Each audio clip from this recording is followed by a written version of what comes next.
Assalamualaikum warahmatullahi wabarakatuh. Sahabat-sahabat, hari ini adalah hari kedua di mana Gerakan Pemuda Ansor wilayah Jawa Tengah membagikan paket sembako untuk warga terdampak COVID-19 ini yang akan dibagikan ke seluruh warga di Jawa Tengah sejumlah 2.700 paket sembako untuk tahap awal. Hari ini adalah hari kedua yang mana kemarin sudah menyasar di warga terdampak di Kabupaten dan Kota Semarang. Hari ini berlanjut ke Kabupaten Pekalongan, Kota Pekalongan sampai nanti di Brebes dan Banyumas. Sehingga diharapkan untuk tahap awal ini akan berkelanjutan beberapa tahap kemudian, sehingga paket sembako untuk warga terdampak COVID-19 ini akan bisa berdampak positif untuk warga terdampak tersebut. Ya, sahabat-sahabat, sudah hadir di antara kita beliau adalah sahabat Haji Solahuddin Ali. Beliau adalah pimpinan wilayah Gerakan Pemuda Ansor Jawa Tengah, didampingi oleh sahabat Kepala Satuan Koordinasi Wilayah Barisan Ansor Serbaguna dan Muhtar Makmun sebagai Kasat Korwil Banser Jawa Tengah, dan juga Kepala atau Ketua Gugus Tugas dari Penanganan COVID-19 BWGP Ansor Jawa Tengah. Sahabat Haji Solahuddin Ali, Gus, atau yang biasa dipanggil akrab dengan Gus Solah. Ini adalah hari kedua, Gus, ya, untuk pembagian sembako ini sasaran kita. Ini hari kedua, kemarin kita membagikan di Kota Semarang. Hari ini kita bergerak ke Pantura Barat, mulai Kota Pekalongan, Kabupaten Pekalongan, nanti sampai di Tegal dan Brebes. Jadi kisaran di tahap pertama kita akan membagikan 2.700 paket. Mudah-mudahan ini nanti akan berkelanjutan terus, akan menambah terus. Jadi paket sembako ini disiasati oleh Gerakan Ansor bersama Indonesia Peduli dan Bersatu. Jadi ini bagian dari bentuk kepedulian, kegotong royongan, kebersamaan, karena semua lapisan masyarakat ini terdampak. Bagaimana kita saling meringankan, mudah-mudahan kita bisa melalui pandemi ini dengan baik. Ya, baik. Ini tentunya kan 2.700, sementara yang terdampak ini kan lebih dari itu ya. Untuk teknisnya bagaimana, Gus, pembagian atau sasaran yang diprioritaskan untuk tahap awal ini? Saya meyakini memang 2.700 itu bukan jumlah yang banyak khusus untuk Jawa Tengah, tapi kita sampaikan kepada sahabat-sahabat, ini baru tahap awal. Jadi ini mari kita yang ada ini tahap awal ini kita prioritaskan ke wilayah-wilayah yang perkotaan yang ketahanan pangannya itu sangat rawan.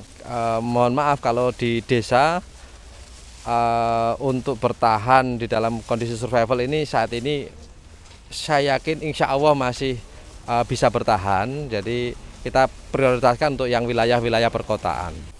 Ya, baik, sahabat Kasat Korwil Banser Jawa Tengah, sahabat Haji Muhtar Makmun, sarjana hukum ya. Terkait dengan teknik pembagian ini, sahabat, sebetulnya 2.700 kemudian dibagi seluruh wilayah Jawa Tengah ini tentu memakan waktu yang lama. Ini teknisnya seperti apa yang tadi? Nah, yang jelas kami sudah berkoordinasi dengan seluruh pimpinan cabang dari kemarin untuk kemudian kita tempatkan di beberapa titik yang akan dituju, dan kemudian untuk pendistribusian itu nanti kita serahkan kepada PC atas dasar dari basis data yang sudah dimasukkan ke basis data kami di PW, untuk kemudian PC dan PAC yang akan mendistribusikan kepada masing-masing yang kemudian akan menjadi sasaran dari pembagian sembako ini. Menurut sahabat Kasat Korwil, tingkat efektivitas dan kemanfaatannya sejauh mana? Nah, kalau yang yang pasti bahwa efektivitas ini adalah terkait dengan pembagian ini, saya kira kita sudah memprediksi dari awal dan memperhitungkan dari awal bahwa ini tentu saja akan sampai kepada sasaran yang akan kita tuju, karena kita berdasarkan dengan jejaring kita yang kita punya mulai dari tingkat provinsi, kabupaten, kemudian kecamatan, desa, bahkan di RT kita juga punya jejaring di Gerakan Pemuda Ansor dan Banser. Saya kira itu. Berarti sudah by data real ya? Betul, itu sudah sejak hampir 5 hari atau mungkin 7 hari yang lalu. Semua PAC itu melakukan input data untuk kemudian masuk di data PWGP Ansor, tentu saja di bawah sahabat Fahmi yang menjadi ketua gugus tugas COVID-19 PWGP Ansor Jawa Tengah, dan itu yang kami jadikan sekali lagi basis data untuk pendistribusian yang kemudian akan dibagikan oleh masing-masing PC maupun PAC dalam pelaksanaan di lapangan nanti. Sahabat Fahmi Arifin sebagai ketua gugus penanganan COVID-19 di PWGP Ansor Jawa Tengah ya. Sejauh ini untuk tahap pertama ini bekerja sama dengan apa saja ini yang pembagian sembako ini? Yang jelas dengan Yayasan Penamas, dengan Landak Bersatu, dengan teman-teman Keuskupan Indonesia yang memang itu diinisiasi oleh Gerakan Pemuda Ansor dan teman-teman dari Penamas dan Landak Bersatu dan satunya dari Keuskupan Indonesia. Tadi disampaikan oleh Ketua PWGP Ansor Jawa Tengah bahwa ini adalah tahap awal dan kemudian diharapkan adalah berlanjut. Apakah masih dalam kerjasama yang sama dari unsur-unsur yang sama atau ada unsur lain yang akan bergabung? Pada prinsipnya sih kita memang membuka semua kerjasama dengan semua pihak. Yang pada awalnya yang diinisiasi oleh Gerakan Pemuda Ansor dengan Yayasan Penamas, Yayasan Landak Bersatu ataupun Keuskupan Indonesia itu yang pada prinsipnya nanti kita akan membuka semuanya. Kalau memang nanti di hari-hari berikutnya atau tahap kedua nanti ada dari semua pihak yang mau mendonasikan atau kerjasama, kita akan selalu menyambut baik. Ini dari tahap awal ada 2.700 sasaran ya warga terdampak. Berarti masih ada data selebihnya atau masih kembali ke data yang awalnya tersebut?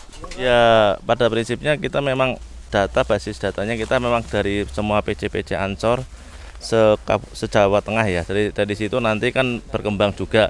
Tapi di setiap PC Ansor juga kemarin banyak yang mendatabase, ada beberapa titik-titik tertentu yang memang di situ memang warga terutama dari warga Jawa Tengah yang terdampak COVID-19 ini sangat banyak. Jadi memang nanti tahap-tahap berikutnya untuk tahap kedua maupun tahap berikutnya akan selalu kami distribusikan secara merata. Terima kasih sahabat Fahmi Arifin, mudah-mudahan kegiatan ini berdampak positif sehingga kemanfaatannya lebih bisa dirasakan oleh warga yang terdampak COVID tersebut.